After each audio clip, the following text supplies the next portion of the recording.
dalam tradisi Jawa itu setiap malam satu suro ini selalu mengadakan baritan atau barian. Nah, ada beberapa orang yang masih ada pro kontra. Ya. Mereka menganggap katanya suro ini merupakan budaya Islam, sehingga bagi orang yang tidak suka pada agama Islam ini menganggap suro ini budaya Islam dan mereka tidak mau memperingati suro. Sementara yang orang Islam sendiri juga membenci suro karena mereka menganggap di dalam agama Islam adanya Muharram. Itulah akhirnya budaya Jawa ini kalau saya gambarkan itu terlantar di simpang jalan.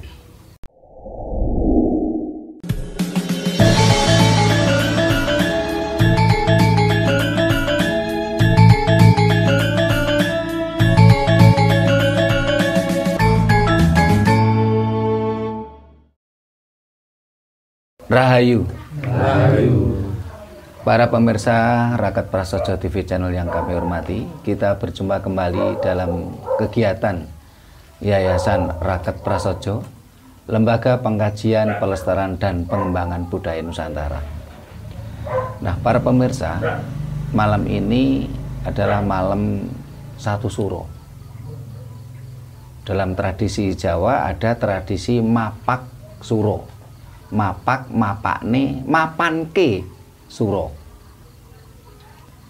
Nah, kita diundang oleh warga desa Tegalasri, Kecamatan Mlingi, Kabupaten Blitar. Tadi sore, ya, surup kalau dalam tradisi Jawa disebut mongso sondyokolo. Di desa Tegalasri ini tadi ada tradisi, yaitu tradisi baritan atau barian. Semua warga bersama-sama membawa ubor rampe, membawa tadi saya lihat ada tumpeng emas, ada takir dan macam-macam. Dan ritualnya ini di perbatasan desa. Waktunya waktu sondyokolo, jadi menjelang maghrib, selesainya maghrib. Tempatnya di perbatasan desa. Mereka melakukan barian atau baritan dan membawa lengkong. Nah, ini tradisi Jawa ini untuk memperingati Tahun Baru Jawa. Ini akan kita bahas. Mudah-mudahan kita yang tidak tahu menjadi tahu, yang tahu pun bisa nanti memberikan tambahan pengetahuan untuk kita semua yang ada di sini, yang kumpul di rumahnya Pak Sugiono ini, maupun untuk para pemirsa. Nah, ini tadi yang membuka acara di barian tadi itu Pak Giono, terus ada yang ngujubke. Nah, biasanya yang ngujubke tadi di sini Pak Jas biasanya ya ngujubke, tadi diganti meskipun kakaknya lah. Nah, ini Pak Giono barangkali menjelaskan tradisi barian yang ada di sini tadi. Terus nanti Pak Giono silakan. Rahayu. Rahayu. Nggih. Saderengipun kawula matur nggih dumateng Bapak Trima sak rencang ingkang kinabekten. Nggih. Para sepuh, para pinisepuh saha para rawuh sedaya ingkang kula bekteni nggih. Ing mriki kula namung njelasaken obor rampen ingkang dipun bekta dhateng nggih acara barian kala wau. Nggih. Saged kula namung nyeritakne obor rampen ingkang dipun bekta. Nggih. Lek maksudipun sing secara anu kula memang dereng saged. Nggih, ya niki nanti kita bahas bareng. Nah, nggih. Niku wau sing dipun bekta sepindah. Nggih. Sekul Suci Ulam Sari. Nggih. lajeng wonten golong, nggih, wonten jenang reni gangsal, nggih, wonten buceng mas, nggih, wonten buceng kendit, nggih, terus lajeng wonten takir plontang ingkang dipun wadhahi wonten lengkong. nggih, Nggih, namung niku. nggih, Nggih. Kula kinten ingkang kula aturaken nggih namung menika dados makna wong kula nggih dereng mangertos dadi nggih kula mengke nyuwun Bapak Trima utawi para pinisepuh ingkang sampun mangertos mangke saged jelasaken dados mangke saking warga Bramjet terutami kula mangke saged mangertosi. Maksud kula makaten. Nggih, terima kasih nggih Pak Giono tadi yang membuka acara. Jadi, nah para pemirsa, kenapa hal ini kita bahas? Memang tujuan kita memberikan pengetahuan kepada para pemirsa, pada kita semua, khususnya generasi muda, supaya ketika melakukan sesuatu itu punya ilmunya, tahu ilmunya. Tidak hanya sekedar rubuh-rubuh gedang, tidak hanya sekedar karena Mbah Biyen nglakoni ini, akhirnya kita juga melakukannya, bukan itu. Karena kalau kita melakukan sesuatu tidak tahu ilmunya, hanya rubuh-rubuh gedang, itu kita akan mudah sekali untuk dijegal atau kita diserang oleh orang yang tidak suka pada tradisi kita, apalagi orang-orang yang bertopeng agamis. Ini seringkali menyerang tradisi kita. Dengan dalih apa? Dengan dalih di dalilnya itu tidak ada gitu loh. Sesuatu yang di dalil agamanya tidak ada itu dianggapnya sesat. Tanpa mereka mau berpikir asal agamanya itu dari mana, yang tentunya alamnya juga berbeda dengan di sini. Dan alam akan membuat peradaban budaya tersendiri.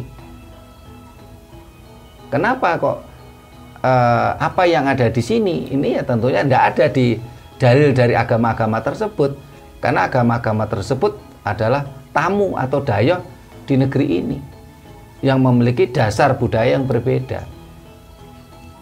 Seperti contoh tadi Pak Giono mengatakan ada takir plontang, ada tumpeng, ada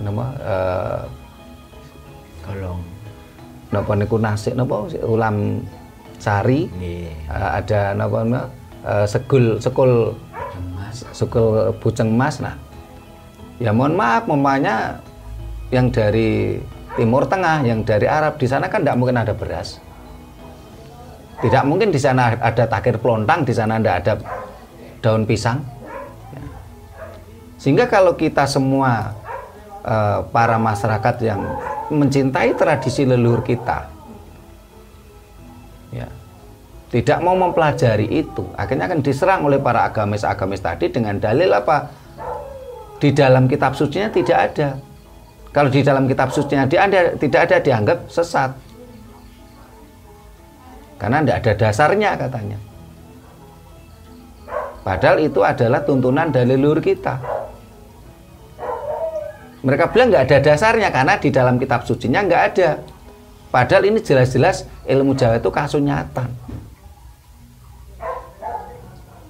Kita tidak butuh dalil kok. Tapi butuh kita adalah sesuatu yang nyata. Ini bukan sekedar teori yang tanpa dasar. Mereka menganggap sesuatu yang berdasar itu ketika teori yang ada di dalam kitab sucinya. Sementara kita berpikir ini sesuatu yang nyata, tuntunan dari orang tua kita. Dan kita yakin orang tua kita tidak mungkin tega menyesatkan kita. Sebagai contoh, Pak Giono ini punya anak ya, Pak Giono ya. Pak Giono punya anak. Ya. Apa Pak Giono tega menyengsarakan anaknya Pak Giono? Tentu tidak tega. Apakah Pak Giono tega menyesatkan anaknya? Iya, tidak tega. Apakah Pak Giono tega mentelantarkan anaknya? Ya, tidak tega. Tidak tega. Ya. Begitu juga dengan orang tuanya Pak Giono. Begitu juga dengan orang tua dari orang tuanya Pak Giono, yang notabene adalah leluhurnya Pak Giono. Sehingga kadang-kadang kita juga prihatin ketika ada yang komentar, "Oh, ini teori aja tanpa dasar." Karena pemikiran mereka yang dianggap dasar itu cuman kitab kering, kitab suci. Sementara dasar dari leluhur kita, dasar dari ajaran leluhur kita adalah alam semesta. Yang seringkali saya sampaikan, ajaran leluhur kita itu dasarnya satu, haik logis atau tinuming nalar. Kita harus gunakan nalar sehat kita. Yang kedua, dasarnya adalah kasunyatan atau realistis. Yang ketiga adalah sesuatu yang sinergi dengan alam semesta. Orang Jawa bilang serateles. Nah ini kalau tadi saya mendengarkan ujub, ya, barangkali nanti Mas Puji selaku admin, kameramen bisa ada semacam insight ya tadi ujub tadi di apa yang barian tadi. Nah, ini yang kebetulan yang tadi ngujup ke ini kan nggak ikut hadir di sini, tapi kan ada wakilnya, adiknya. Sedikit banyak kan memahami apa yang disampaikan sinten Pak siapa tadi? Pak Jimat. Pak Jimat. Jinap. Nah, adiknya Pak Jas nggih. Nah, coba Pak Jas jelaskan ini tadi. Nanti kita bahas bareng, Mas. Nah.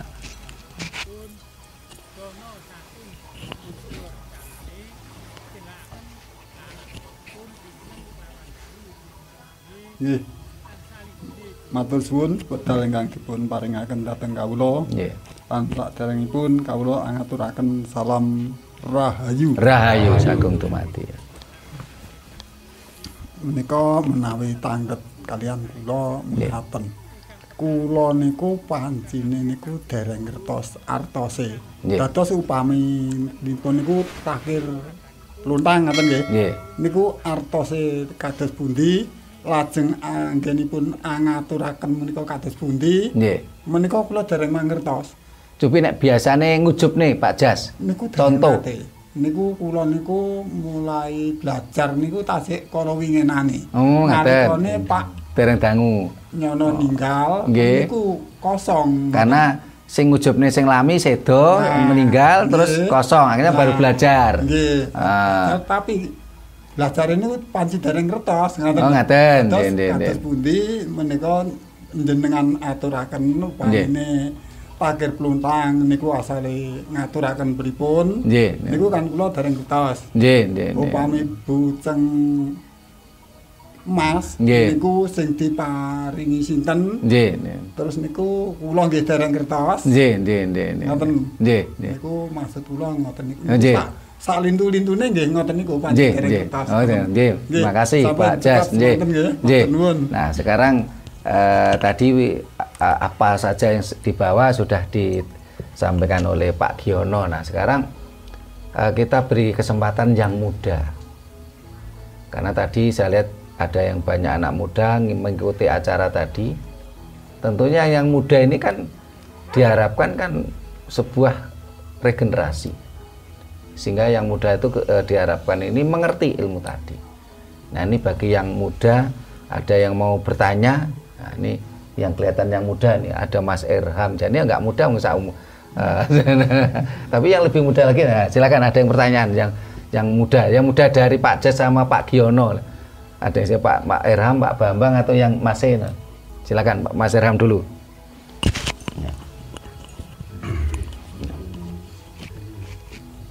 Matur nuwun nuwun wekdal ingkang dipun aturaken dhateng kawula. Nggih.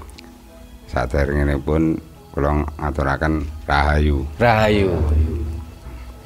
Nggih niki kula terus terang mawon biarpun kula umure pun rada kathah tapi kula dereng mangertos napa-napa dadose masih ngikuti jiwa muda. Nggih. Dadose niki wau masalah kados kula nyuwun kalih Bapak Trima pencerahan masalah ingkang ngawontenaken niki wau baritan ingkang sampun disampaikan kalih Bapak Sugiono napa kemawon niku wau kula nyuwun pencerahan saking Bapak Trima dadose kula kalih rencang-rencang ingkang dereng mangertos nggih saged mangertosi arahipun barang kados wujud takir plontang, wujud bujeng emas, wujud napa kemawon ingkang dibeta di dados ubur ampen baritan niki wau, dadose kula terus terang dereng mangertosi menapa-menapa. Dadose niki wau Pak Jas napa nggih mboten mangertos niki kula nedhi minta pencerahan dari Bapa Trima. Dadose kersane kula sarencang sing kang mboten ngertos nika saged mangertosi napa to artine takir plontang, gek arahe nyandi takir plontang niku wau. Nggih. Ngoten kemawon saking kula akhiri rahayu. Rahayu. Terima kasih Mas Erham. Yang lain silakan sebelah kanan gantian. Monggo silakan siapa dulu? Pak Yetno, Pak Bambang atau sinten monggo. Bertanya boleh, menyampaikan unek-unek boleh.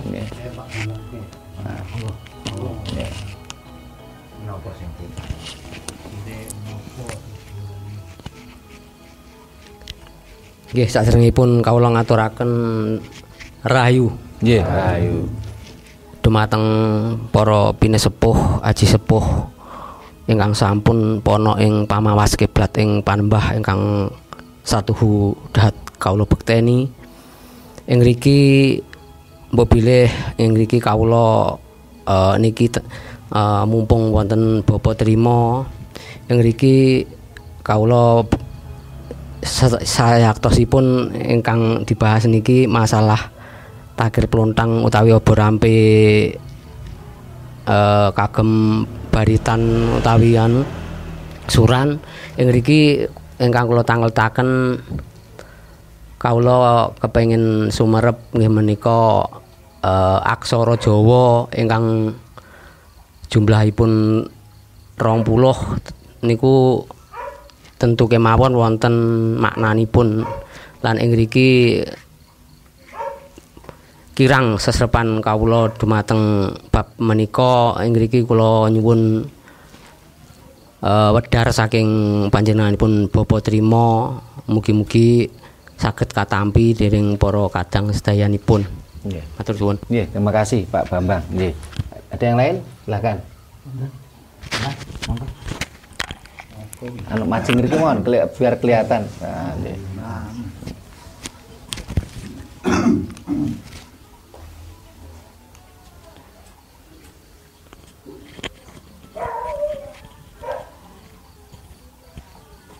Nembah nuwun dumateng Bapa Sutrima lan para kadang sedaya saderengipun kawula boten kasupen ngaturaken rahayu. Nggih, rahayu.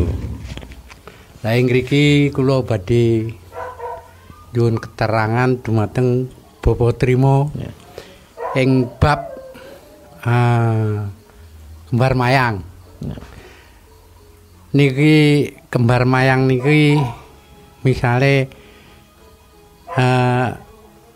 sing gadhahi sinten maksude tujuane kembar mayang niku teng ibarate sing nguasai sinten, terus niku kok didamelne kembar mayang lek kemantenan niku tujuane pripun kula nyuwun keterangan dumateng Bapa Trima.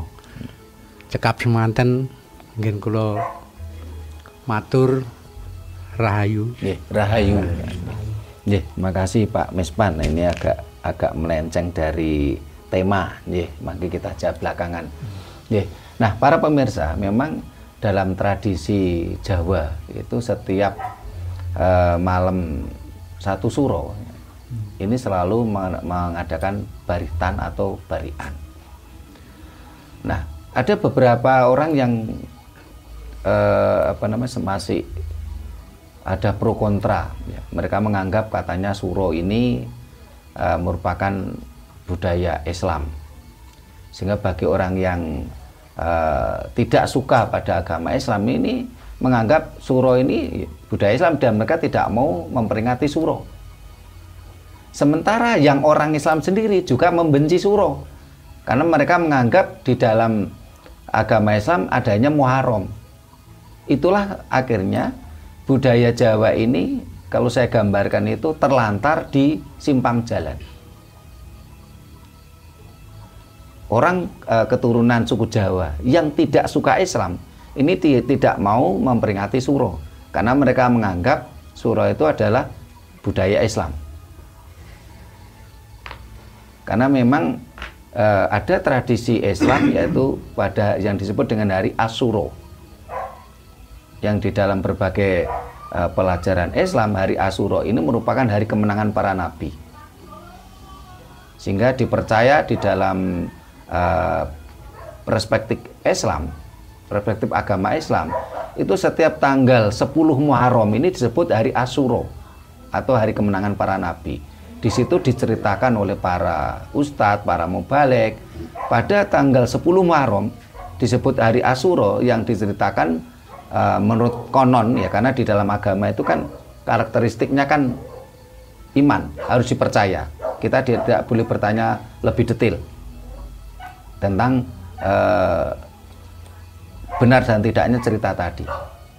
Setiap tanggal 10 Muharram disebut hari Asyura karena pada waktu itu dipercaya di dalam agama Islam Nabi Nuh menemukan daratan pertama. Nabi Ibrahim keluar dari api. Nabi Lut keluar dari mulut ikan. Ini disebut hari Asyura. Sehingga orang-orang keturunan Jawa yang tidak suka Islam ini tidak mau memperingati Syuro karena dianggapnya ini adalah budaya Islam. Tetapi orang-orang Islam sendiri, orang-orang Islam fanatik sendiri juga tidak mau memperingati Syuro karena dianggapnya itu tidak ada di dalam syariat Islam, di dalam ajaran Islam. Mereka akan memperingati adalah tahun baru Muharram. Dan tahun ini kebetulan 1 Muharram ini bertepatan tanggal 19 Juli. 1 Muharram. Dan orang Jawa ada yang menyebutnya adalah Asopon. Kurup Asopon. Sementara dalam versi Jawa Sultan Agung ini kan ada Asopon, ada Aboge. Sama-sama yang mengakulturasikan ini adalah Sultan Agung pada tahun 1633 Masehi. Kenapa kok ada mengenal istilah Asopon dan Aboge? Karena kalender Jawa yang asli, yang awalnya yang memunculkan adalah Empu Hubayun. Setelah itu diperbarui oleh Aji Saka. Ini berdasarkan peredarannya memakai dasar matahari. Pada tahun 1633 Masehi, ini Sultan Agung ini mengakulturasikan antara kalender Jawa yang asli memakai pedoman matahari diakulturasikan dengan kalender Hijriah yang berpedoman bulan. Namanya kita semua paham, fakta membuktikan antara matahari dan bulan itu tidak mungkin bersatu. Itulah akhirnya muncullah istilah Asopon dan Aboge.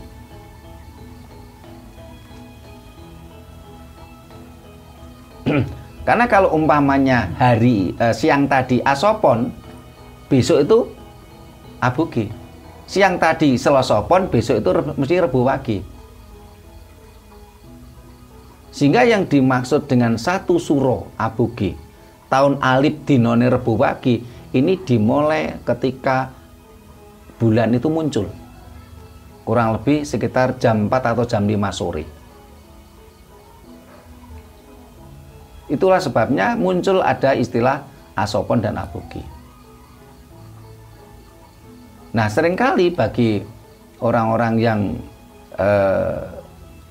berkonflik tadi, kontra tadi, ini kadang-kadang malah nggak pernah mempelajari tentang sejarah ini. Yang penting nggak cocok ya sudah, mereka nggak seneng gitu, tanpa mau mempelajari sejarahnya.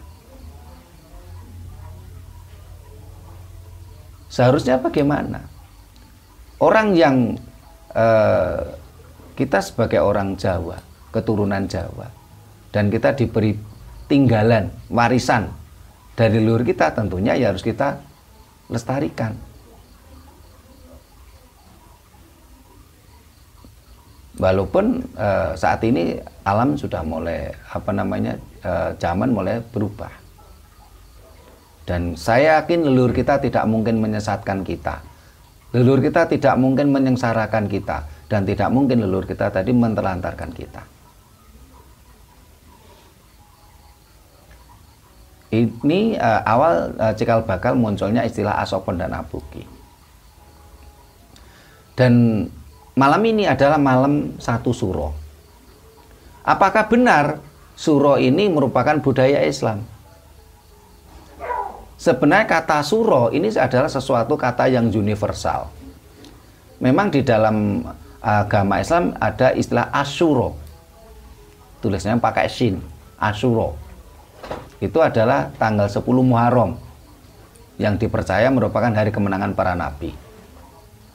Tetapi kata suro sendiri ini merupakan sesuatu kata yang universal dan hampir semua budaya ini menyebut.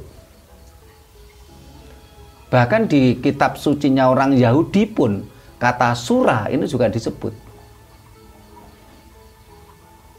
dalam bahasa Ibrani. Terus di dalam bahasa Sanskerta ataupun bahasa Jawa kuno kata surah juga disebut. Kalau Asyura artinya hari kemenangan para nabi, sementara kalau kata surah ini artinya adalah berani. Ada kemiripan. Kemenangan tidak mungkin bisa diraih kalau tanpa sebuah keberanian. Orang beranilah yang akan mampu mendapatkan kemenangan. Surah dalam bahasa Jawa kuno juga disebut merupakan sesuatu yang nilai-nilai kebaikan. Kalau para pemirsa bisa menyimak, bisa membaca di serat Ramayana yang menceritakan bagaimana Sang Rama ketika menghadapi permasalahan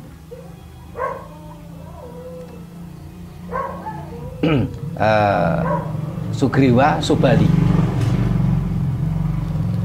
Di situ ada kata sura dan asura. Sura adalah kesucian, sura adalah nilai-nilai ketuhanan, sura adalah dewa, ya. Dan asura ini adalah sesuatu yang tidak suci, tidak baik.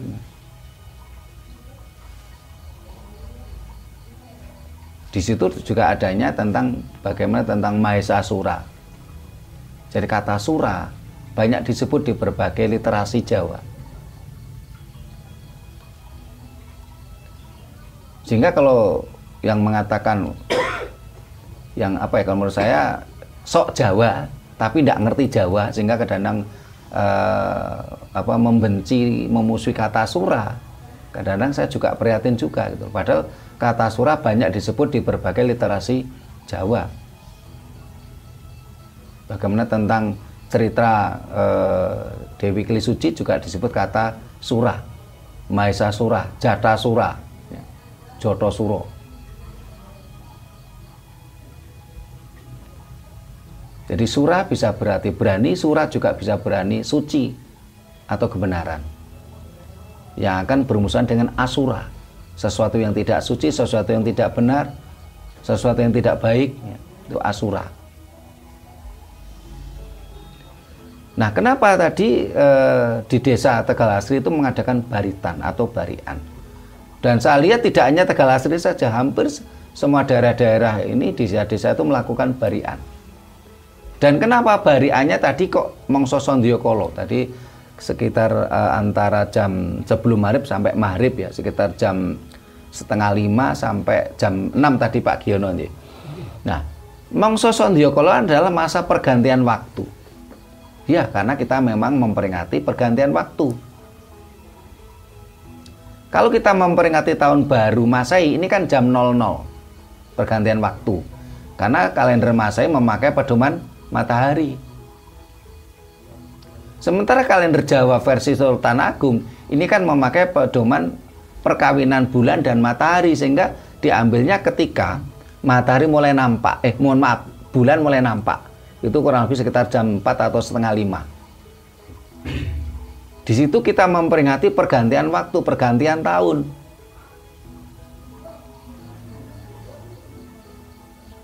Kenapa kok ini mangsa Sandyakala? Karena ini merupakan pergantian waktu. Sebenarnya hampir sama filosofinya. Jadi kalau kalender Masehi pergantian waktunya itu jam 00 tengah malam, Jawa ini pergantian antara bulan dan matahari dan bulan. Di situ kita dengan barian, dengan ritual yang sakral, kita merenung apa yang sudah kita lakukan dan apa yang akan kita hadapi ke depan, supaya kekotoran-kekotoran jiwa, kekotoran-kekotoran dalam kehidupan kita yang sudah kita alami tadi ini bisa kita bersihkan, atau kita renungkan untuk tidak kita ulangi kesalahan-kesalahan tadi. Ini pergantian waktu. Terus kenapa diadakan di perbatasan desa? Ini untuk menggambarkan, karena ketika pergantian waktu tadi orang Jawa mengatakan galengane tahun, sehingga diadakan di perbatasan desa. Nah, galengane tahun ini biasanya orang Jawa ini tidak berani melakukan berbagai kegiatan kepentingan, entah itu mau punya gawe, mau menikahkan anaknya, mau membangun rumah, mau bepergian jauh. Ini biasanya orang Jawa akan menghindari galengane tahun. Jadi galengane tahun ini, ya orang Jawa menyebutnya tahun Sukro Lengkoro, ya, dengan lambangnya udang. Ini galengane tahun adalah malam Jumah Pon.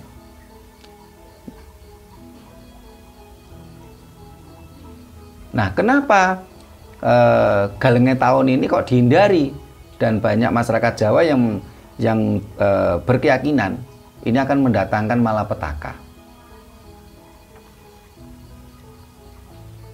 Kalau kita lihat dalam sejarah, yang dimaksud dengan tahun baru Jawa adalah ketika matahari ini bumi mengelilingi matahari. Ketika matahari terbit dari pagi timur sampai ke barat itu melewati tengah, benar. Karena matahari itu kalau kita cermati, pada hari-hari tertentu itu kan terbitnya agak mences ke utara. Terus ada yang mences kadang-kadang mences ke selatan. Nah, tahun baru Jawa ini dulu ketika masih memakai pedoman Empu Bayun ini, ketika matahari terbit dari timur ke barat itu tengah bener. Ketika matahari itu melewati Katulistiwa tengah bener, itu energi matahari dan energi bumi ini saling berradiasi, sehingga ini akan mempengaruhi mikrokosmos, mempengaruhi makrokosmos, mempengaruhi kejiwaan manusia, sehingga kadangkala kita tanpa sadar menjadi lalai, berkendara pun bisa kecelakaan. Karena lalai dalam 1 detik pun ini akan menjadi sebuah malapetaka. Itulah orang Jawa selalu mengadakan baritan. Baritan dari kata barit, ya, itu bahasa Jawa kuno, artinya menghindari radiasi. Untuk menghindari radiasi semesta, ini biasanya ubur rampenya itu tidak boleh pakai logam. Karena kalau logam itu kan penghantar radiasi. Sehingga orang Jawa mengatakan syaratnya ketika baritan itu pakai lengkong. Lengkong ini terbuat dari bambu. Pokoknya baritan itu tidak boleh menggunakan apapun yang terbuat dari logam. Karena untuk menghindari radiasi. Barit itu dari bahasa Jawa kuno itu artinya sesuatu yang mampu menghindari radiasi. Sehingga kalau zaman dulu ya pakai lengkong, pakai daun-daun, ya tidak boleh ada yang unsur logam. Nah, kalau tadi yang dibawa oleh warga sini ada yang semuanya sendok, ada unsur logam. Itu tahun depan jangan ada unsur logam. Terus mamnya pakai piring ya. Ini jangan sampai ada yang pakai piring seng, sehingga biasanya ya seharusnya yang benar ya lengkong. Kalau tadi saya lihat malah lengkongnya tidak ada, diganti dengan plastik. Sehingga tadi kan sempat saya tanya ke Mas Irham, Mas mulai kapan lengkongnya nggak ono? Katanya Mas Irham sejak plastik dikeliling. Ya plastik masih mendingan lah, karena plastik juga unsur yang tidak membawa radiasi, pengantar radiasi. Tapi yang benar seharusnya lengkong. Lengkong itu dari bambu, terus semuanya dari daun-daunan. Jangan sampai ada unsur logamnya. Ternyata leluhur kita sudah cerdas dibandingkan kita semua. Kenapa kok pas tahun baru itu ketika matahari garis lurus dengan bulan ya. Ketika terbit dari timur ke barat itu pas tengah ya. Ini memang ada energi tersendiri yang bisa memancarkan radiasi, sehingga perlu diadakan baritan. Karena barit itu adalah sesuatu yang bisa menghalangi radiasi, penghalang radiasi.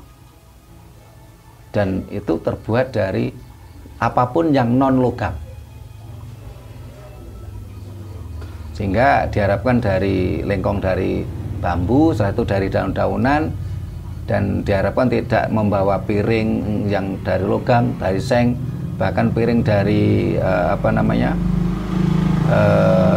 kalau zaman dulu kan juga nggak ada piring yang dari porselin ya, enggak juga, semuanya dari daun dan lengkong, karena untuk penghalang radiasi bumi dan matahari tadi. Terus di dalam baritan tadi apa yang seharusnya ada? Perkara ada pengembangan tiap desa, orang Jawa mengatakan seje desa mawa cara. Nah, yang penting itu memang satu tadi ada buceng emas, sebenarnya buceng kuning ya, tumpeng kuning. Ya. Tumpeng kuning terbuat dari kunyit. Kunir. Kunyit ini kan antibiotik. Lagi-lagi ini adalah sesuatu yang tidak antibiotik. Biotik itu kan energi. Biotik itu kan sesuatu yang hidup, yang lebih mengarah pada penyakit. Ketika ada kunyit yang antibiotik, tentunya kan ini supaya tadi radiasi energi bumi dan matahari sudah tidak ada pengantarnya. Terus ada antibiotik yang di situ merupakan tumpeng emas tadi, tumpeng kuning tadi, diharapkan ini biotik negatif ya.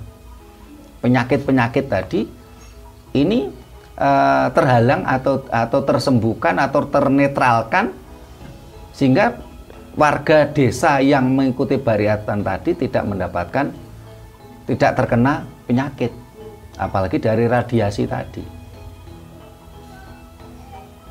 Terus ada ya mudah-mudahan kalau kita membuat tumpeng emas, tumpeng kuning ya tidak pakai pewarna ya, kita harapkan pakai kunyit. Terus tadi ada takir pelontang. Nah, takir pelontang ini kalau saya lihat tiap desa juga beda-beda. Ada takir pelontang ini pakai janur. Tapi di desa lain takir pelontang ini tidak pakai janur, tapi memang isinya ini yang warna-warni. Ya namanya pelontang itu kan warna-warni gitu loh. Bukan sekedar dikasih janur. Warna-warninya apa? Ini menggambarkan energi semesta dari 4 alam. Sehingga warna hitamnya ya memang dari beras hitam. Warna merah juga dari beras merah. Warna putih ya memang beras putih. Terus kuning, hijau. Nah, kalau kita mencari beras hitam kesulitan, beras kuning kesulitan, kita ganti apa? Kuning pakai kunyit, hitam pakai arengnya jati atau arengnya non sewu Klaras. Terus hijau pakai pandan. Kalau putih ya memang warna beras kan putih. Ya. Jangan memakai pewarna pewarna kimia sumbo ya. Ini namanya takir pelontang kan seperti itu. Sehingga tadi saya tanya di sini takir pelontangnya pakai memang pelontang apa menggawe janur. Tadi yang menjawab pakai janur karena di sini banyak kelapa. Ini bukan soal banyak kelapa atau tidak, yang dinamakan pelontang itu kan ya pelontang gitu loh. Dan warna pelontang itu yang kenal cuma orang Jawa loh.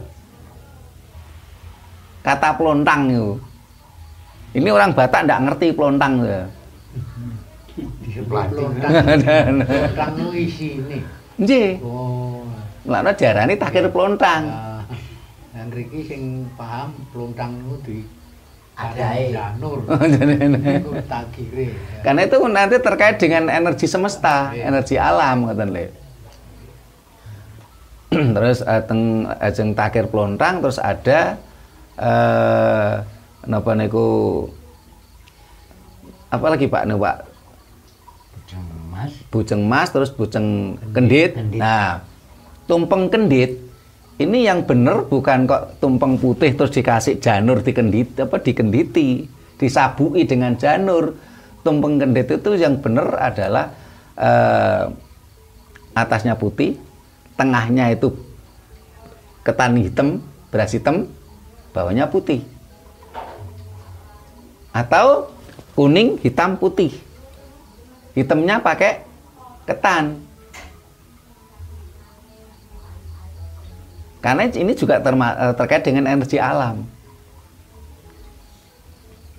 Ini yang pokok gitu loh. Mengenai tadi ada sekul suci ulam sari. Ulam sari, biasanya ulam sari ini kan ulam itu kan kalau sebenarnya kan ikan, tapi sebenarnya dimasukkan bukan ikan. Ulam itu kan biasanya dari ayam ingkung. Yang dimaksud dengan ulam sari itu kan ayam ingkung sebenarnya. Tapi masalahnya saat ini juga tadi saya lihat juga nggak kelihatan tadi ingkungnya. Ada. Oh, ya, masih bagus. Karena di tempat lain tuh ingkung sudah nggak ada. Ketika saya tanya, anu Pak, kalau ingkung itu nanti sulit untuk baginya, enak langsung dipotong-potong. Wah, ini kan maknanya berbeda, filosofinya berbeda gitu loh. Terus ingkung ini juga memang dari ayam kampung ya, bukan ayam ayam potong ya. Terus biasanya juga dicari yang minimal tuh kan ya semuanya bersih, sehingga diarani ulam sari itu kan bersih gitu. Ya bulunya juga putih gitu. Bahkan ada desa-desa tertentu tuh yang menyarankan harus ayam putih mulus. Nah, ini masuk dengan ulam sari kan di situ. Jadi dan ini merupakan ini kembali ke energi semesta. Karena setiap warna, setiap bahan tadi memiliki energi yang berbeda. Dan ini terkait dengan tadi peredaran matahari, peredaran bumi, terkait dengan makrokosmos, mikrokosmos. Sehingga kalau melakukan itu tidak terkena radiasi, ya tentunya kita kan selamat, aman-aman saja. Kalau umpamanya kadang-kala yang ngujub nih, misalnya Bujeng Mas Hanga Werui, Ratu Mas Segoro Kidul, kayak contoh gini. Ini kan sebuah filosofi. Ya. Karena Ratu Laut Selatan ini merupakan sumber dari oksigen. Sehingga angin itu akan cenderung mengarah pada arah utara. Karena oksigen angin itu dari selatan. Sehingga di dalam ilmu bumi, kutub selatan ini tidak ada oksigennya. Tetapi kalau kutub utara ini ada oksigennya. Sehingga kutub utara itu ada kehidupan, ada manusia Eskimo, ada beruang kutub. Dan oksigennya adalah kehidupan. Sehingga kita ngerui Ratu Mas, ngerui oksigen. Nah, coba kalau kita bayangkan kalau kita semua sudah tidak keanggunan oksigen itu kan apa Mas? Modal.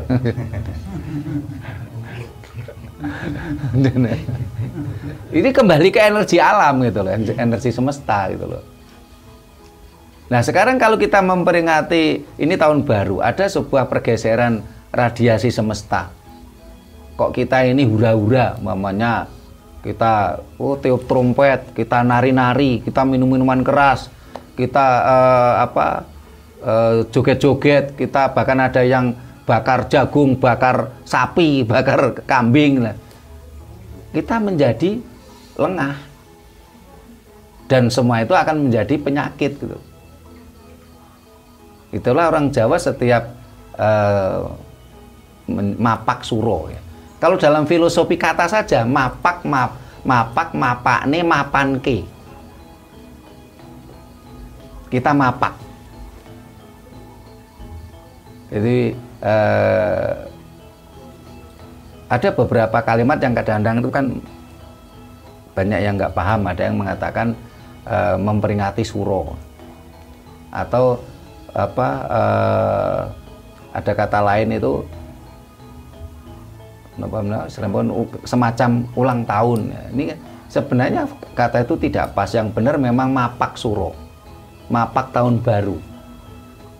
Karena kita akan memasuki tahun baru. Mapak setelah itu mapake. Mapakne itu artinya mengendalikan. Kalau mapak itu menjemput atau kita memasuki, ya, mapak, namanya saya mapak Mas Irham dari Wlingi, otomatis kan saya menjemput. Ya. Tapi kalau mapak nih, ya dipapak nih supaya sesuatu yang lancip, sesuatu yang berlebihan itu kita kendalikan. Supaya nantinya kehidupan kita menjadi mapan ke suro. Dengan peringatan-peringatan tadi kan kita menjadi suatu yang eling lan waspada, sadar diri. Tapi kalau kita dengan berpoya-poya ya, dengan tiup trompet, minuman keras ya, terus sampai trek-trekan buang-buang BBM, ini kita menjadi lengah. Dan itu semuanya sumber malapetaka. Ini ubur rampe yang pokoknya. Perkara desa-desa itu kan biasanya kan siji desa mawa cara. Jadi kalau yang lain-lain kan tambahan-tambahan. Takir Plontang tadi adalah 4 unsur energi alam, ya. Oksigen, hidrogen, karbon, dan nitrogen. Ini biasanya yang di jalan. Tetapi kalau bagaimana yang di rumah? Yang di rumah ini selain ada takir plontang yang menggambarkan 4 energi alam, ini juga ditambah dengan bubur atau jenang sengkolo. Jenang sengkolo ini adalah gambaran proses kehidupan. Karena ini adalah sebuah kelahiran. Jadi hampir mirip dengan kita mengeti wiosan atau neptu kelahiran kita. Bubur sengkolo ini berupa ada yang berwarna putih, lambangi bopo, merah lambangi biyung atau ibu linggayoni. Setelah itu merah separuh dengan putih, ini adalah bopo biyung saresmi. Setelah itu merah atasnya putih, ini adalah lambang calon bayi laki-laki, dan merah putih atasnya merah adalah lambang bayi perempuan. Ini menggambarkan asal muasal kehidupan kita. Ketika kita memahami, mengerti tentang asal muasal kehidupan kita, tentunya kita tidak pongah, tidak sombong, tidak angkuh, tidak egois, tidak menunjukkan kilo aku. Padahal kita berawal dari situ. Bukan sesuatu yang pantas untuk kita sombongkan kehidupan ini ketika kita memahami asal muasal kehidupan. Niku terus yang ditanyakan Pak Mespan tentang ini agak melenceng, jadi saya jawab sekelas, nanti lain waktu kita bahas lebih detail. Ketika kita bicara kembar mayang, ini kan ada 3. Ada kembar mayang, ada kembang mayang, ada gagar mayang. Ini adalah simbol upacara perkawinan Jawa. Karena Jawa tidak mengenal akad nikah.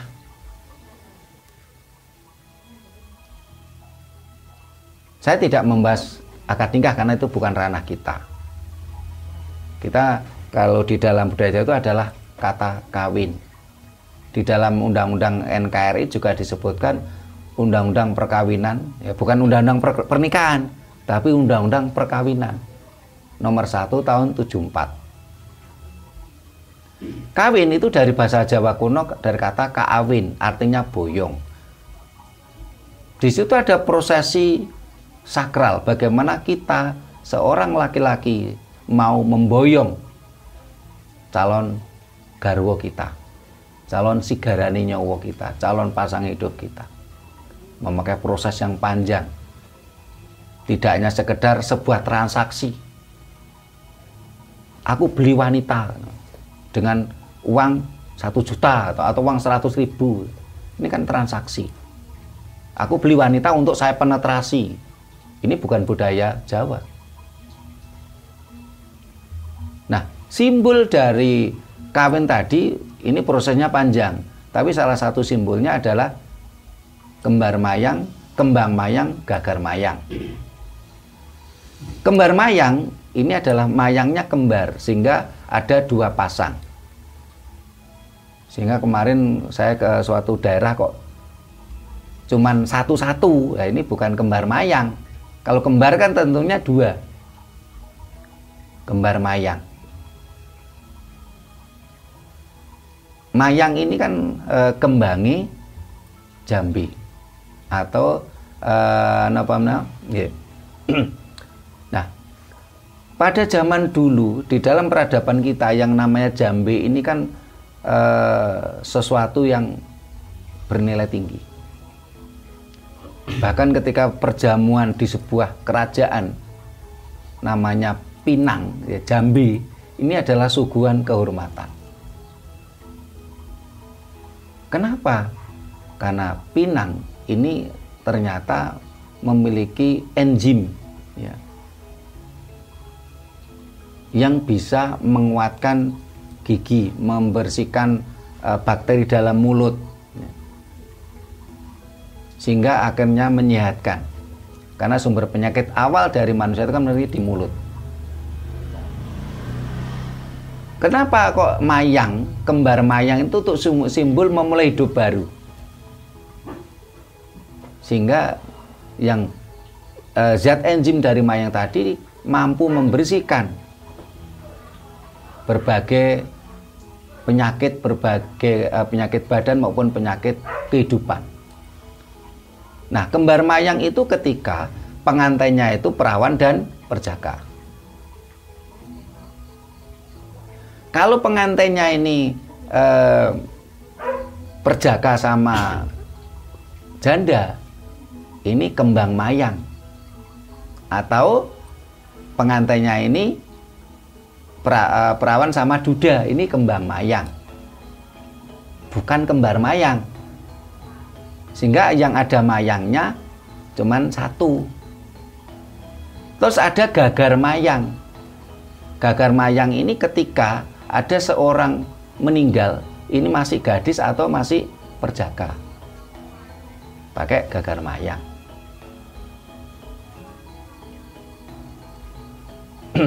Sehingga mayang adalah simbol kehormatan, simbol sesuatu yang bernilai tinggi. Sehingga kalau Bapak Ibu para pemirsa ini pergi ke Borobudur, itu ada tulisan di papan. Ini diambil dari lontar, diambil dari artefak, dan ini dijelaskan tentang bagaimana buah pinang dipakai untuk suguhan kehormatan di berbagai perjamuan kerajaan. Ada tulisannya. Ini ditulis di relief Borobudur, tapi diterjemahkan, ditulis dengan bahasa dengan huruf Latin, sehingga diharapkan para pengunjung itu bisa membaca. Nah, kalau para pemirsa pernah ke Borobudur kok nggak tahu, ini berarti nggak jeli. Ini ada di relief Borobudur terus diterjemahkan dalam sebuah tulisan. Sehingga suku bangsa yang ada di Nusantara ini semuanya menghormati, menganggap pinang ini sesuatu buah yang bernilai tinggi. Walaupun orang Batak ini kan pakai sirih, bukan pakai pinang. Orang Bugis juga ada sirih pakai pinang. Mayang tadi, ngeten Pak Miswan nggih. Nah, ini supaya nggak terlalu melenceng jauh nih. Tadi kan ini tema kita kan tentang suro nih. Nah, ini yang dari Pak Mis kan cukup itu. Nah, kalau bisa kita kembali ke tema kita biar biar bahasan kita lebih sesuai real gitu. Ada lagi yang mau ditanyakan ini? Oh, orang Batak ini mau nanya ini. Wajar. Rahayu. Nih, Rahayu. Saya memang asli Batak, bukan Jawa, tapi ingin belajar jadi Jawa. Nih. Ada beberapa pertanyaan yang ingin saya tanyakan. Itu saya kenal namanya tumpeng. Tadi bahasanya beda ya, tumpeng. Bopo, mau nanya. Ya. Itu tumpeng dalam acara seperti ini, acara suruhan, ada ukuran tertentu nggak? Itu satu yang mau saya tanya. Ya. Terus tadi ayamnya apa namanya? Ingkung. Ingkung itu ada aturan tertentu nggak? Ini contoh seperti di Toba itu, cengkernya ini nggak boleh jatuh, harus berdiri. Karena ini mahkotanya nggak boleh jatuh, harus berdiri, ya. Nah, mahkota tadi harus berdiri, tegak. Nah, itu dua. Tadi Pak Trimo bilang radiasi, ya, radiasi sehingga tidak ada logam digunakan dalam acara itu, supaya tidak ada penghantar radiasi. Nah, entah ini salah dengar, entah salah pengalaman selama ini, justru malah saya perhatikan di setiap bulan Suro ini malah rajin cuci gaman. Itu kan benda logam semua. Ya. Nah, tolong Pak untuk keterangannya untuk pertanyaan-pertanyaan tadi. Monggo, silakan. Makasih. Makasih Bang Lai Jatim Larus Aritonang. Ada lagi mau tanyakan, silakan. Pak Bambang atau Pak Yit? Nggih. Tanglete napa niku? Oh nggih, ana coroko, nggih. Nah, ini mangke dijawab sambil Pak niku juga rodok nyempal temane. Nanti sing selaras dengan tema suro. Siapa lagi yang tanya? Monggo. Nggih.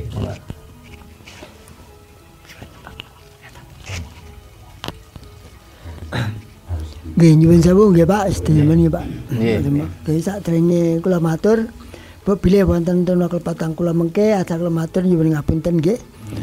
Sadèrèng matur kula. Rahayu.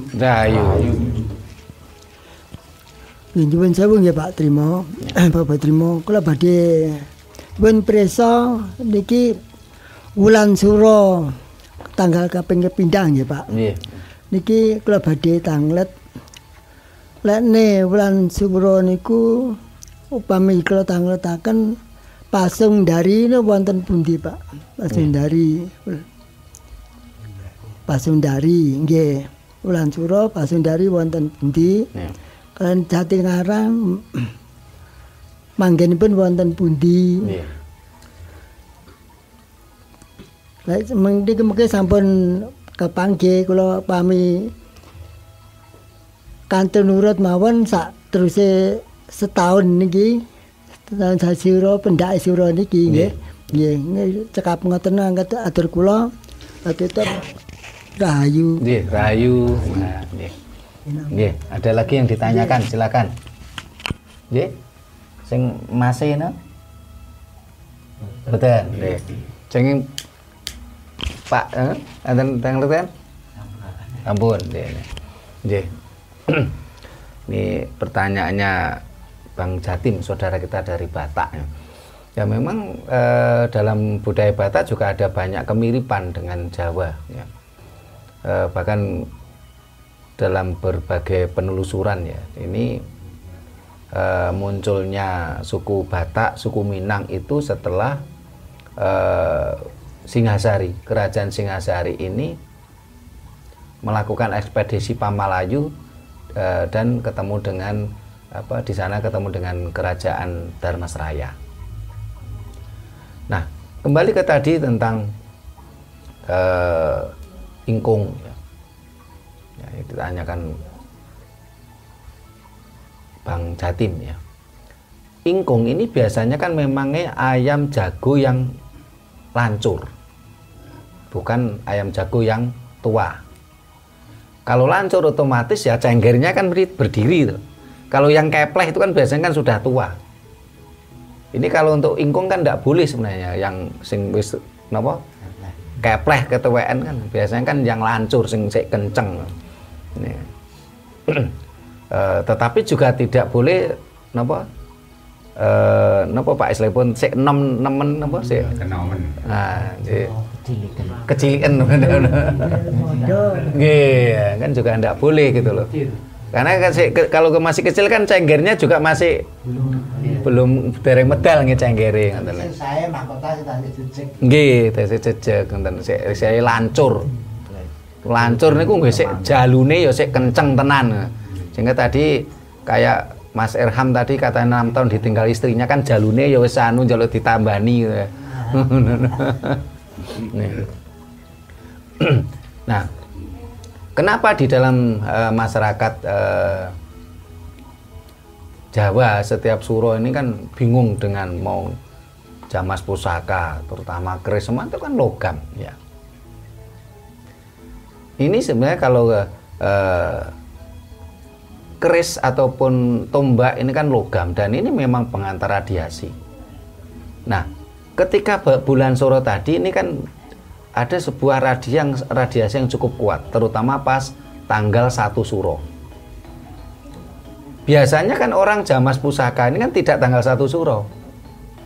Ketika radiasi juga sudah mulai menurun. Di sisi lain, ini pusaka-pusaka tadi kan dicuci, dibersihkan, ya, supaya yang awalnya sekian tahun ya, mohon maaf dalam 1 tahun ada sebuah radiasi dengan logam-logam pusaka tadi, ini kan dibersihkan. Dan biasanya dalam 1 bulan Suro itu kan pusaka tadi dibersihkan, diistirahatkan, tidak dipakai. Yang mencuci kan cuman empu-empu saja. Tapi yang si pemilik pusaka kan tidak pakai. Diserahkan orang, dijamas, diistirahatkan. Biasanya diambil setelah Suro biasanya. Berarti kan radiasi tadi kan terkomplek ya, terkondisikan di dalam satu tempat. Tetapi kalau kita mempelajari lebih jauh, sebenarnya untuk jamas pusaka tidak harus bulan Suro. Karena ketika bicara hukum ekonomi, supply demand, ketika bulan Suro banyak orang yang jamas pusaka, kadang-kadang tukang jamannya pasang harga mahal. Karena supply demand semakin banyak yang meminta akan semakin mahal. Sehingga kalau saya sendiri biasanya saya jamas pusaka malah nggak bulan Suro kalau saya. Jadi pada bulan-bulan lain yang sekiranya perlu dijamas ya udah kita jamas. Nah ini sudah semua ya Bang Jatim ya. Sudah saya jawab semua. Tumpeng. Ya. Tumpeng besarnya. Besarnya tumpeng ini biasanya istilahnya tidak ada ukuran pasti. Kalau ada yang membuat kecil, ada yang membuat besar. Nah, tumpeng yang pakem itu ketika suro ini sebenarnya kan tumpeng kuning, ada yang menyebutnya tumpeng emas, ya. Setelah itu ada juga yang menyebutnya kata ini tumpeng kabuli, ya. Tiap desa macam-macam namanya. Tumpeng emas, tumpeng kuning, tumpeng kabuli, ya. Karena biasanya kan dengan kunyit, terus biasanya ada apa gurih-gurihnya gitu, ya. Setelah itu ada tumpeng kendit, terus lagi tumpeng robyong. Kalau saya lihat tadi di Tegal Asri tadi tumpeng kuning ya, tumpeng emas ada, tumpeng kendit ada, walaupun beda bentuk ya. Seharusnya pakai ketan hitam, pakai janur. Terus untuk tumpeng robyongnya tadi disimbolkan banyak sayur, tapi tidak dibentuk tumpeng. Dan ini kan merupakan makna filosofi doa. Tumpeng kuning ini adalah merupakan doa bagaimana supaya kita terhindar dari penyakit, karena kunyit adalah antibiotik. Tumpeng kendit ini adalah simbol doa bagaimana kita harus mampu mengendalikan diri kita, nafsu kita, energi alam kita kendalikan. Tumpeng robyong ini adalah sebuah permohonan supaya rezeki kita tuh robyong-robyong, banyak sayur. Ini yang pokok. Perkara yang lain-lain mau ditambahi lain-lain itu kan CJT mawa coro. Jadi ada pengembangannya boleh saja. Kalau mamnya kita di Sanggar Budaya Rakyat Prasojo ini juga mesti kan tumpengan, tapi saya tidak mengambil tanggal 1 karena biasanya kita ini kan banyak undangan, termasuk malam ini kita diundang di sini. Ini pun saya harus mengalahkan tempat lain. Kemarin itu ada yang minta di Parangdowo dan Balikambang. Terus Pak Giono, Pak gini, ya udah kita karena di tempatnya Pak Giono di Tegal Asri ini kita belum pernah, udah kita utamakan ke sini. Yang Parangdowo kita cancel, yang Balikambang kita janjikan besok hari, supaya semuanya kita rangkul, kita akomodir, karena semuanya saudara. Nah, di Sanggar Budaya Rakyat Prasojo biasanya kita bukan mapak suro, karena kita sudah bukan menjelang tanggal 1, tapi mapak lan mapan ke suro, bukan mapak suro. Saya mengambil hari-hari yang saya nggak ada jadwal. Nah, kalau di Sanggar Rakyat Prasojo ini di pemirsa bisa lihat itu di channel YouTube kita yang tentang soroan. Ini tumpengnya cukup besar. Sehingga yang hadir ini yang dimakan ya tumpeng tadi. Karena ini apa yang diharapkan itu adalah istilahnya itu aura energi yang ada di dalam tumpeng tadi. Supaya untuk berkate suro gitu loh. Gitu. Sehingga makanya yang hadir di sanggar kita kadang ya 50 orang ya. Ini semuanya makan tumpeng tadi. Ada 3 tumpeng tadi dibagi-bagi. Bahkan ada kepercayaan itu orang akan mengambil yang tumpeng kendit tadi, pengendalian tadi, ataupun tumpeng kendit sedikit diambil, tumpeng robyong diambil, terus nanti sampai rumah dikeringkan. Berasnya tadi, nasinya tadi dikeringkan. Setelah dikeringkan itu nanti dibungkus plastik. Setelah kering, setelah karak, dikeringkan. Setelah itu ditaruh di pedaringan. Ini merupakan simbol doa di pedaringan. Doanya apa? Supaya pedaringannya orang tahu telat beras. Berarti apa? Rezekinya nggak putus, lancar. Ini kan simbol doa. Ya tentunya nggak mungkin akan kehabisan beras, orang dibawanya tetap tadi kan dari beras. Ini kan logika saja toh. Nah, jadi seono karake, seono kareni gitu. Itu tadi ini nggak dibagi tumpengnya kan gitu saya tanya. Oh gitu. Nah, tiap desa beda caranya sehingga saya bilang Bang Zati di sini tamu, diam saja, saya bilang gitu. Kita lihat aja, kita tonton. Jangan sampai kita jadi dayo sing kurang ngajar ngatur sing di omah. Itu dari nanya tumpeng. Tumpengnya nggak dibagi. Gitu tadi. Sehingga kalau setelah didoani tadi ya pakai ujub, setelah itu pakai doa Jawa, ini biasanya saya seperti itu nanti ya semuanya dimakan bareng-bareng, terus biasanya nanti ada sisa itu tadi ngambil dikit-dikit yang dari tumpeng emas atau tumpeng kuning tadi, tumpeng kendit, tumpeng robyong, ngambil dikit-dikit sampai rumah dikeringkan. Cari plastik, dibungkus plastik, di staples atau disolot pakai api, taruh di pedaringan. Baru setelah itu beras masuk. Doanya apa? Supaya pedaringan tadi tidak akan pernah kehabisan beras. Berarti apa? Rezekinya lancar, makmur. Nah, di sini tidak tahu apa ada tradisi seperti itu atau tidak. Ketahui sih dereng. Nah, ini simbol doa soalnya. Ketahui sih dereng. Dereng kertas ada. Dan itu yang kita gali. Nih. Kalau tadi ya kalau tidak dijawab nanti ya tidak adil, udah kita jawab walaupun nggak sedetil ya tentang aksara Jawa. Nah, aksara Jawa selama ini kan bisa menjadi mantra. Karena memang aksara Jawa ini berdasarkan sangkan paraning dumadi. Ketika kita bicara suro, bicara kalender Jawa.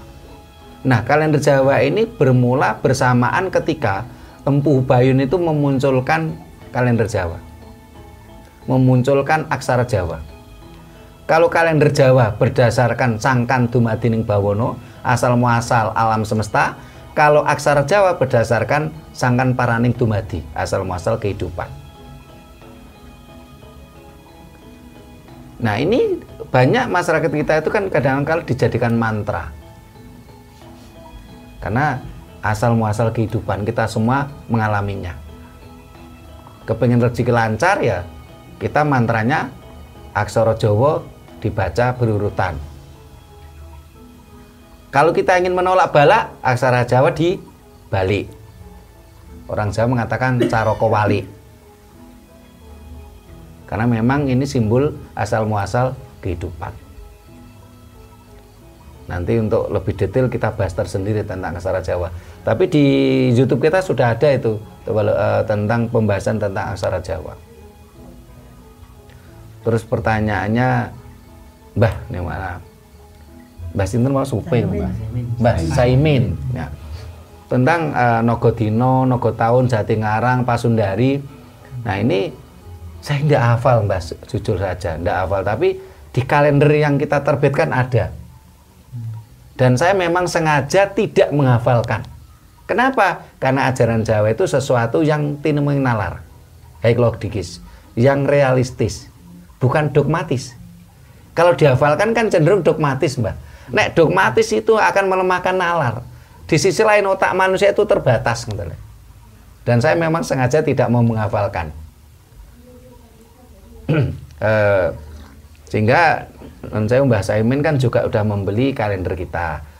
Di situ ada, Mbah, para pemirsa bisa buka juga di kalender Jawa terbitan Yayasan Rekat Prasojo di lembar terakhir. Sehingga ini benar jadi Mbah Saimin ini jadi pedoman. Kalau kita sudah tahu di mana Nogodino, Nogotaun, Nogosasi, Jatingarang, Pasundari, ini kan otomatis kita akan tahu di mana gegere Nogo. Jangan sampai kita marani Nogo dimplok, otomatis malapetaka. Apakah ini mitos? Sebenarnya tidak juga, karena di bawah bumi kita ini memang ada lempeng bumi. Lempeng bumi ini itu kan naga. Dan lempeng bumi memang ada pergeseran. Ada perputaran. Dan ini kembali ke energi semesta tadi. Kalau kita salah menghantam energi semesta, lempeng bumi, otomatis ya kita akan dapat celaka. Seharusnya kita mengiringi, bukan mapak. Kalau mapak itu kan mulut nogo, Mbak. Tapi kalau kita mengiringi itu kan kita numpak nogo. Ya kita akan dapat keselamatan dan banyak rezeki. Kalau kena buntut nogo itu juga ya nggak enak gitu loh. Yang paling enak itu kan nek teng gegere nogo to, Mbah. Nggih, ngaten, Mbah nggih. Nggih, nggih. Buntut kesabet. Kesabet. Nggih, nama mulai ada yang di enten monggo jenengan tanya boleh, ngeluarkan unek-unek boleh.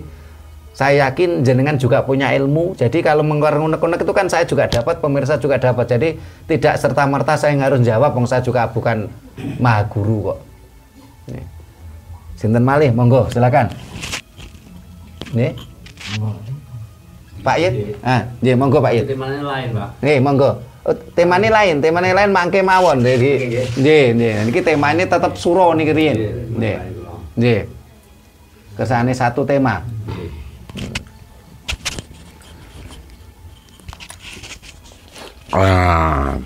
Rahayu, Buras. Saya kembali bertanya. Di sini kita memperingati Suro, otomatis memperingati tahun barunya Jawa.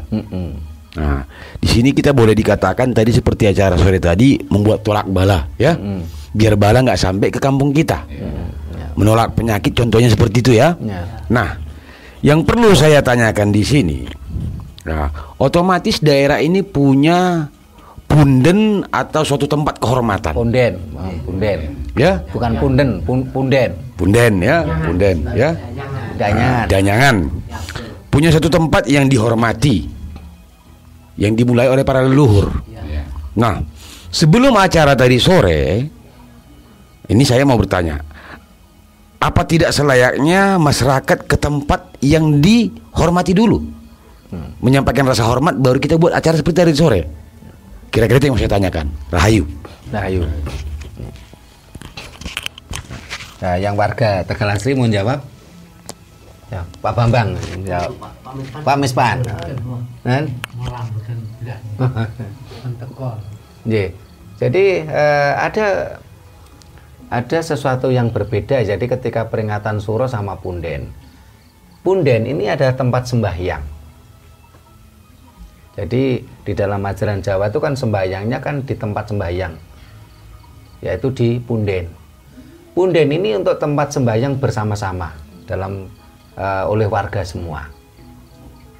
Tapi kalau Sanggar Pamujan atau Sanggar Pamelengan ini untuk orang melakukan semedi di rumah. Ini Sanggar Pamujan.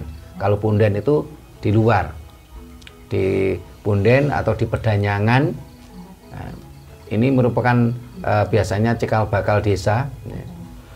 Nah, ini biasanya kalau Punden kan sudah rutinitas. Kalau di dalam ajaran Jawa itu kan pada hari-hari tertentu itu kan kumpul satu warga ke Punden.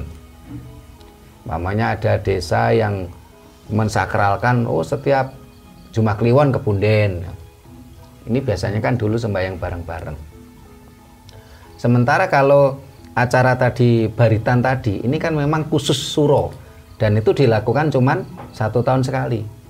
Sementara kalau Punden tidak, ini bisa selapan dino biasanya. Kita kurang tahu kalau di Tegal Asri ini kepundennya pada setiap hari apa. Tegal Asri itu menawi ada hujan.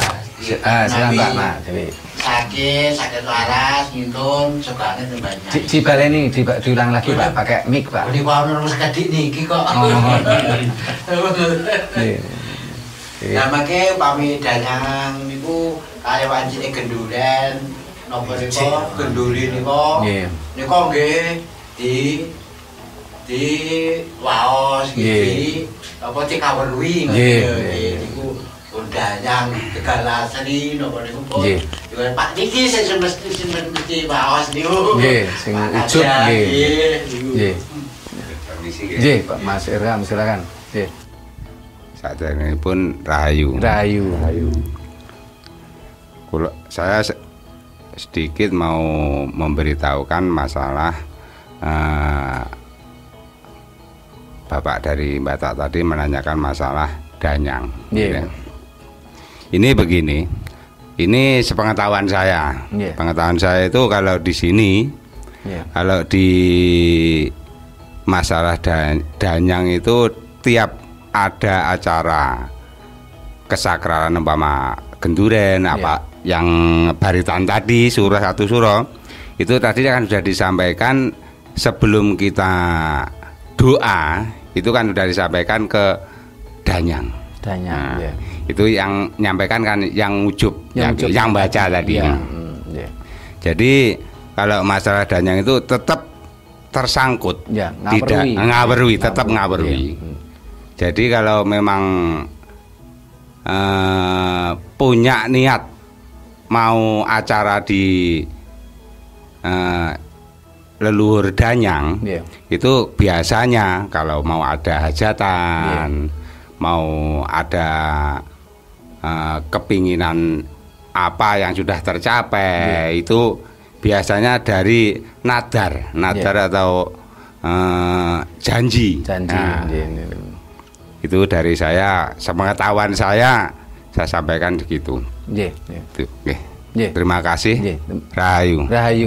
Terima kasih Mas Irham tambahan penjelasannya. Jadi tadi pertanyaannya Bang Jatim tadi, apakah sebaiknya, apakah ketika sebelum baritan itu ke Danyang dulu? Tadi sebenarnya sudah. Jadi misalnya orang Jawa ngawerui, Danyang itu ya. Di sisi lain baritan itu adalah sebuah ritual tahunan, baritan suro maksud saya. Karena di Jawa kan juga ada mengenal baritan Agustusan, hari kemerdekaan itu juga ada baritan ya. Terus bersih desa juga baritan ya.